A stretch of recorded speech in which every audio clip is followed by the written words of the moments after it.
Tous les coups sont bien sûr permis dans l'élection présidentielle américaine et peu importe l'amertume que laissera une victoire d'Hillary Clinton ou de Donald Trump, les résultats auront des répercussions au niveau mondial. Que peut représenter ce vote pour l'Europe, allié historiquement très proche des États-Unis? C'est ce dont nous allons discuter dans cette édition spéciale de The Global Conversation. Nous allons écouter trois grands invités. Pour la géopolitique, Alexander Stubb, ancien Premier ministre de Finlande. Pour l'économie, Pascal Lamy, ancien directeur de l'Organisation mondiale du commerce. Et pour la culture, le célèbre réalisateur Ken Loach, très engagé sur les questions sociales. Avec nous depuis la Finlande, on retrouve Alexander Stubb. Merci beaucoup d'avoir accepté l'invitation de The Global Conversation. Comme vous le savez, nous mettons en perspective l'élection américaine d'un point de vue européen. Et donc, quelles devraient être selon vous les priorités du prochain président des États-Unis en matière de politique étrangère? Si je devais les définir en deux mots, je dirais d'abord l'engagement et ensuite l'international. C'est très important pour nous Européens de voir les États-Unis impliqués et engagés, que ce soit en Europe, au Moyen-Orient, en Asie, en Afrique ou ailleurs dans le monde. On a besoin d'alliés proches, on a besoin des États-Unis et l'Union européenne a besoin de les avoir à ses côtés. Et comment caractériseriez-vous une possible présidence de Donald Trump ou de Hillary Clinton? Eh bien, l'une serait engagée et l'autre désengagée. Je connais Hillary Clinton personnellement parce que j'ai été ministre des Affaires étrangères en même temps qu'elle était secrétaire d'État. Je suis très impressionné par sa connaissance de la politique étrangère et par son engagement. Elle sera probablement beaucoup plus engagée au niveau international que le président Obama. Je ne connais pas Donald Trump, mais de ce que j'entends, il est question de construction de murs. On parle de mesures de protectionnisme, de mesures nationalistes. On parle de retrait des troupes américaines. Donc, d'un point de vue européen, pour être honnête, je pense que s'il tient ses promesses, on risque de rencontrer des problèmes sur le terrain. Ils n'ont pas vraiment parlé de nous, de l'Europe, comme quelque chose de central dans les débats pour l'élection.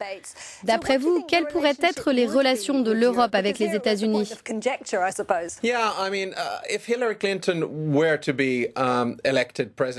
Si Hillary Clinton venait à être élue présidente des États-Unis, vous verriez un meilleur engagement des États-Unis. Ils ne vont pas se désengager de l'OTAN, ils ne retireront probablement pas leurs troupes d'Europe. Ils verraient l'Europe comme un allié proche et comme un partenaire dans les négociations au Moyen-Orient ou encore dans la guerre en Syrie et la lutte contre le terrorisme.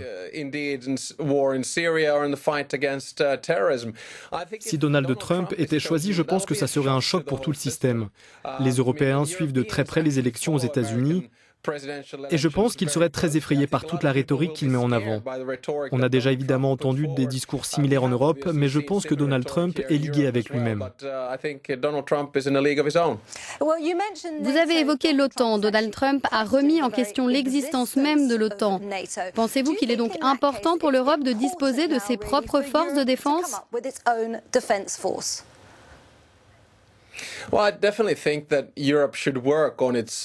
Je pense vraiment que l'Europe doit travailler sur sa propre politique de défense. Il n'y a aucun doute là-dessus. Mais vous devez vous rappeler que 22 des 28 États européens sont membres de l'OTAN. 94 à 95% de la population européenne fait partie de l'OTAN. Et ça va probablement continuer à être le cas dans un avenir proche.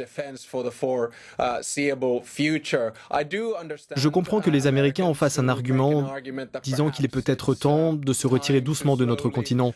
Mais je pense qu'il est dans l'intérêt des États-Unis de rester engagés dans l'OTAN quand on voit le comportement de la Russie ou quand on regarde la guerre en Syrie.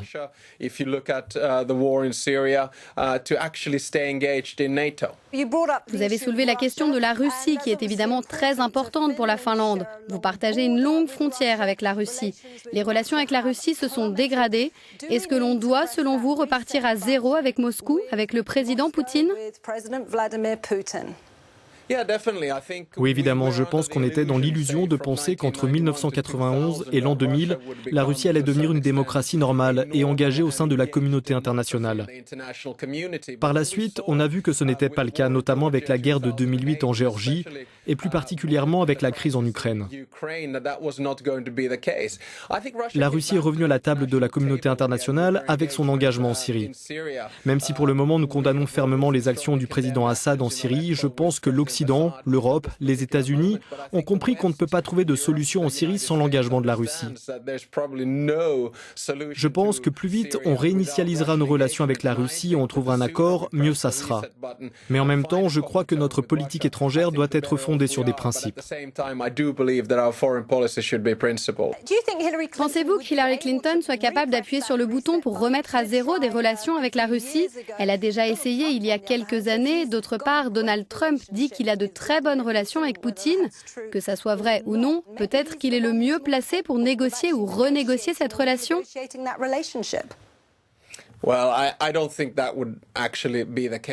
Je ne pense pas que ce serait le cas en réalité.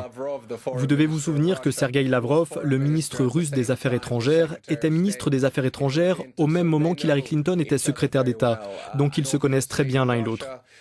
La Russie, le régime russe, sait quel est l'ordre établi aujourd'hui. Si la Russie recherche une stabilité en termes de politique étrangère, pour que ça continue et même, dans une certaine mesure, qu'il y ait un engagement crédible, Poutine devra se montrer en faveur d'Hillary Clinton. S'il veut de l'instabilité, de l'insécurité dans le monde, il devrait pencher du côté de Donald Trump. Je pense que cela aura des répercussions mondiales et je pense que les Russes le savent aussi. Et concernant l'État islamique, qui sera le plus à même, selon vous, de traiter ce dossier concernant l'organisation terroriste, Donald Trump ou Hillary Clinton? Eh bien, en tant qu'ancien Premier ministre, en cette qualité, je devrais répondre qu'on traitera avec celui ou celle qui sera élu. Mais je crois que ça va de soi, soyons clairs à ce sujet, Hillary Clinton est plus qualifiée. Le discours de Donald Trump contre le terrorisme pourrait être solide, mais il ne suffit pas juste de dire « je vais détruire Daesh ». Vous devez aussi dire comment vous allez vous y prendre et quel sera votre engagement. Normalement, ça requiert une certaine habileté diplomatique, et pour être franc, je n'en ai pas beaucoup vu chez Donald Trump. Et pour finir, selon vous, qui ferait de l'Europe un endroit plus sûr? Est-ce que ce serait avec Donald Trump ou Hillary Clinton à la tête des États-Unis?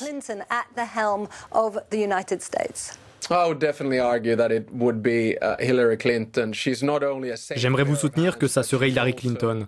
Elle a une excellente connaissance et expérience. En plus de ça, elle sait faire valoir ses valeurs quand il s'agit de défendre la démocratie libérale, la défense de l'économie de marché et de la mondialisation.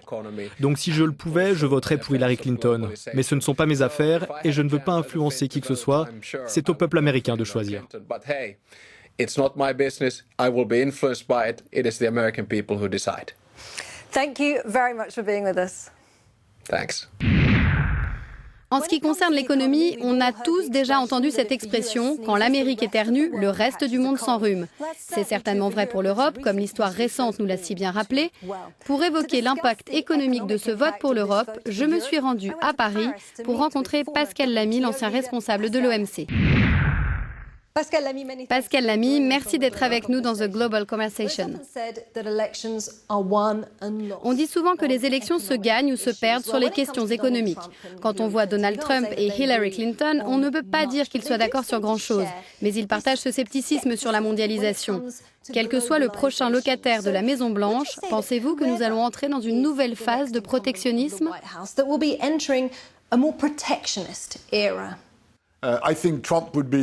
Je pense que Trump serait protectionniste et que Clinton serait moins favorable au libre-échange que ses prédécesseurs. Donc dans un cas, on aurait un protectionnisme actif, avec une hausse des tarifs, des barrières douanières, des murs. Et dans l'autre, on aurait quelqu'un de plus passif, un peu comme Obama d'une certaine manière, et moins ouverte au libre-échange que Bill Clinton. S'il y a ce retour à des politiques plus protectionnistes de la part des deux candidats, à un degré plus ou moins élevé, quel sera leur impact sur l'Europe? Je pense qu'un protectionnisme renforcé ou une moindre ouverture au libre-échange aura pour effet général un ralentissement de la croissance. Moins de croissance pour l'économie américaine, c'est moins de croissance pour l'économie mondiale et donc pour l'économie européenne. Je suis convaincu que le ralentissement des échanges à travers le protectionnisme mène à des performances économiques moins bonnes pour tout le monde. Ce qui est aussi vrai pour la Chine, l'Afrique ou l'Indonésie vu le poids considérable de l'économie américaine sur l'économie mondiale. Juste une parenthèse, si on regarde les positions d'Hillary Clinton et de Donald Trump, Hillary Clinton est censée représenter, en gros, la continuité. Et on sait que les marchés aiment ce qui est prévisible. Donald Trump, c'est le changement, mais c'est aussi un homme d'affaires, avisé, à succès. Il pourrait donc prendre l'avantage sur Hillary Clinton en ce qui concerne l'économie américaine.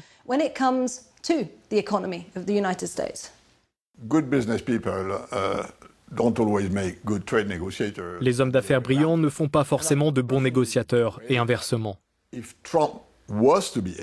Personnellement, je crois que si Donald Trump était élu, le système, la Constitution américaine, les relations avec le Congrès, les règles auxquelles les États-Unis ont adhéré au niveau international, en particulier au sein de l'OMC, tout cela l'empêcherait de mettre en œuvre les 2/3 de ce qu'il a en tête, pas moins. Quand vous êtes élu président des États-Unis, il faut savoir se tenir de temps en temps. Si on regarde dans le détail, le traité de libre-échange entre l'Europe et les États-Unis, le TAFTA, a suscité pas mal de controverses. Il est impopulaire des deux côtés de l'Atlantique et il semble que le président Obama ne compte pas le faire passer en force d'ici la fin de son mandat. Pensez-vous que ce projet sera délaissé par les deux candidats, Trump et Clinton? Non. Je ne pense pas que ce traité soit mis de côté ou restera lettre morte. Cela prendra seulement du temps. Par ailleurs... Quel que soit le candidat? Bien sûr.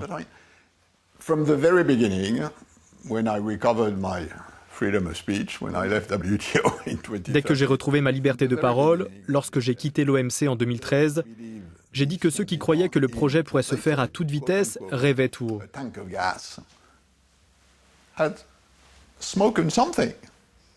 C'est tellement complexe, tellement énorme, que prétendre qu'on peut le faire à court terme relève du fantasme.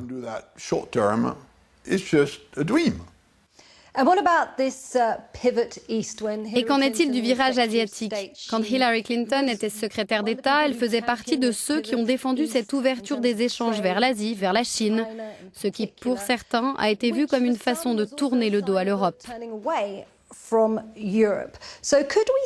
Donald Trump, lui, a émis des critiques virulentes à l'égard de la Chine.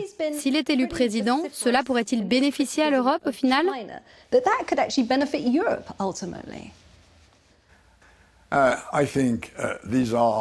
Ce sont des conversations de dîner en ville. La réalité de l'économie et du commerce, ce sont des tailles, des poids, des chiffres. Le fait que l'Asie pèse davantage dans l'économie que par le passé ne va pas changer. Et au cours des 10, 20 prochaines années, l'Asie sera de plus en plus présente et l'Europe de moins en moins, tout comme les États-Unis d'ailleurs. Puis il y aura un nouveau cycle, ce sera au tour de l'Afrique de peser de plus en plus, au détriment de l'Asie cette fois, et cela ne s'inversera pas.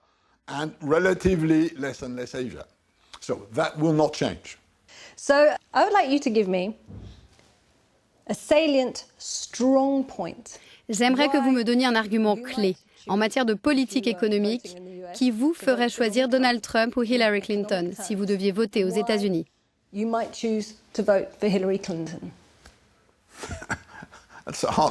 C'est une question difficile. Quand j'écoute ce que dit Trump, quand je lis ses tweets, cela n'a pas de sens. Je pense que ce ne serait pas un bon choix pour l'Europe ni pour le reste du monde.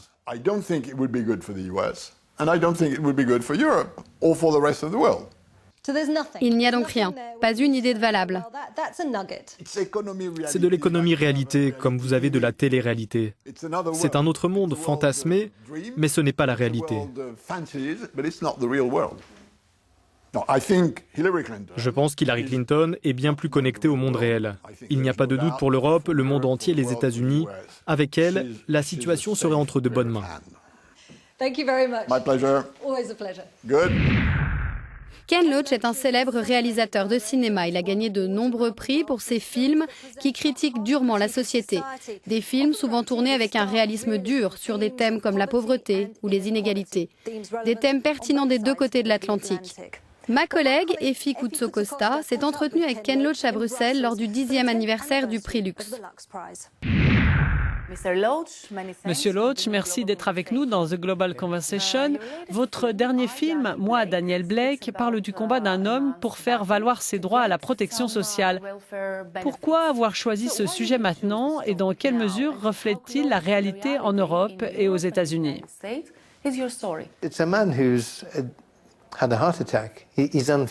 C'est un homme qui a eu une attaque cardiaque. Il ne peut plus travailler, il est trop malade pour cela. Mais l'État lui a dit qu'il doit travailler pour gagner de l'argent et survivre. Ce film parle de ce qui lui arrive, à lui et à la femme qu'il rencontre. Ils sont dans la même situation et c'est une histoire compliquée. Ce qui m'intéresse ici, c'est de démontrer qu'il y a un système économique en place qui prive de ressources des millions de personnes dans chaque pays et nie leur dignité.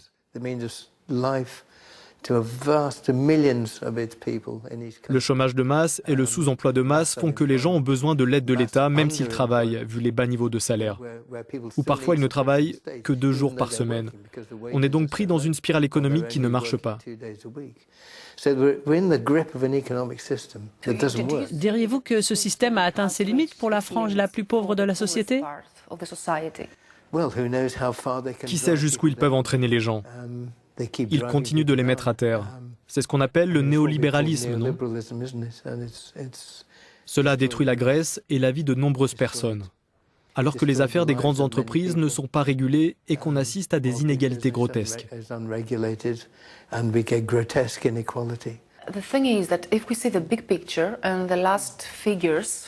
Si on prend une vue d'ensemble avec les chiffres d'organisations comme l'OCDE, on voit que le fossé s'est creusé de plus en plus entre les plus riches et les plus pauvres au fil des ans. Les gens ont aussi fait les frais de la crise en Europe et aux États-Unis, mais la partie la plus aisée et la plus infime de la population s'est encore enrichie. Qu'est-ce qui ne tourne pas rond?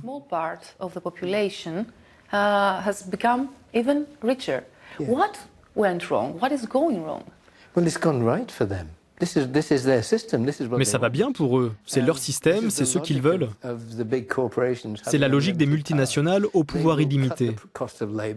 Ils réduisent le coût du travail, ils achètent les matières premières les moins chères possibles et se battront pour leur part de marché. Les bénéfices sont énormes, mais le coût pour la classe moyenne l'est aussi. Ce n'est pas que leur système ne tourne pas rond, c'est comme ça que ça marche. La seule façon de le changer, c'est de changer complètement de modèle économique. En ce qui concerne le racisme et les discriminations, on voit aussi émerger aux États-Unis des mouvements comme Black Lives Matter. Le premier président afro-américain de l'histoire du pays est au pouvoir, mais on voit que les violences policières contre les personnes noires se sont multipliées.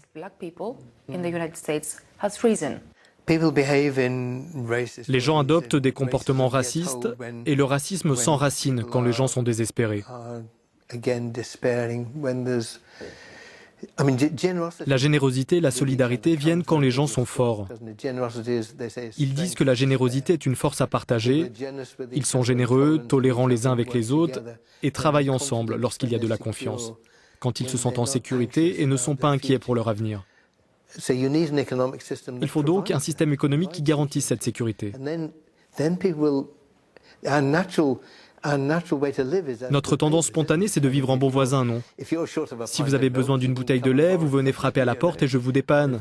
Si je suis coincé dehors, je peux demander à passer par votre fenêtre pour rentrer chez moi.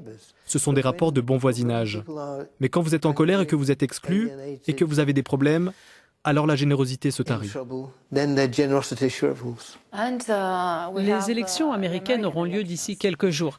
Quel effet auront les résultats en Europe, d'après vous?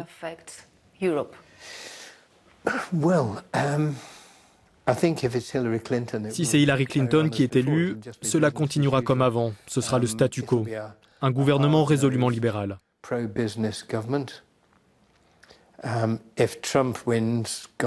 Mais si c'est Trump, alors tous aux abris. L'idée que cet homme puisse presser le bouton de l'arme nucléaire est le pire des cauchemars, n'est-ce pas?